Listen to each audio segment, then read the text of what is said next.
전두환 씨가 재판을 받으러 광주에 온 건 알고 있지? 전두환 씨는 1980년 5월 광주에서 있었던 헬기 사격을 직접 보았다고 증언한 고 조비오 신부의 명예를 훼손해 재판을 받았어. 전두환 씨는 헬기 사격을 증명하는 수많은 증거에도 고 조비오 신부에 대한 명예훼손죄를 부정하는 걸 넘어 헬기 사격 자체를 부정했어.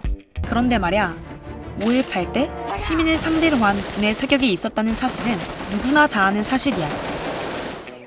그런데 이제 와서 헬기 사격을 부정하는 건 무슨 의미가 있을까? 땅에서 쏘나 하늘에서 쏘나 총으로 시민을 쏴 죽인 건 똑같은데 왜 헬기 사격은 인정하지 않으려고 하는 걸까? 궁금해. 사실 헬기 사격은 군의 자위권 문제와 깊은 연관이 있어. 정당 방위에 의한 사격은 몸에 위해를 받는 그 사람이 상황을 판단을 해서 사격을 하는 것이기 때문에 군은 자위권을 발동시켜 시민들에게 사격을 했다고 주장해. 자위권, 급박한 위험에 대해서 자기의 생존에 필요한 행위를 취할 수 있는 권리. 뭐 한마디로 군이 자신들을 보호하기 위해 불가피하게 사격을 할 수밖에 없었다는 거야. 여기서 웃긴 상황이 발생하는 거지.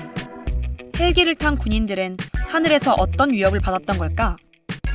시민군이 콩콩이를 타고 점프를 해서?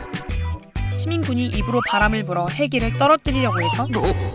심지어 시민들을 상대로 한 헬기 사격이 처음 이루어졌을 때는 시민들이 총을 갖기도 전이었어. 특조위는 1980년 5월 21일과 27일 헬기 사격이 있었고 특히 21일에는 비무장 시민들을 향해 사격이 이루어졌다고 밝혔습니다. 자위권을 운운하며 발포 상황을 합리화할 수 있는 위급한 상황과는 거리가 멀지 않아? 발포 명령 부인합니까? 그렇기 때문에 헬기 사격을 인정하는 것은 시민을 상대로 한 군의 무차별적인 살인 행위가 있었다는 사실을 인정하게 되는 거야. 실제로 당시 전남 여상 3학년에 재학 중이던 박금희 씨는 기독병원에서 헌혈을 하고 나오는 길에 헬기에서 쏜 총탄에 맞아 사망했어. 그 어린 여고생은 무슨 잘못을 했기에 총에 맞아 죽어야 했을까?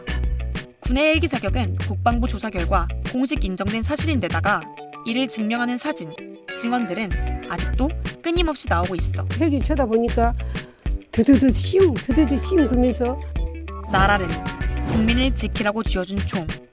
그 총구를 역으로 국민에게 들이밀어 잠이 살해한 비극적인 사건. 그러나 일부에서는 눈을 가리고 귀를 막으며 1980년 5월의 광주를 왜곡하고 있어. 어떤 왜곡들이 더 있냐고? 궁금하면 다음 영상 클릭!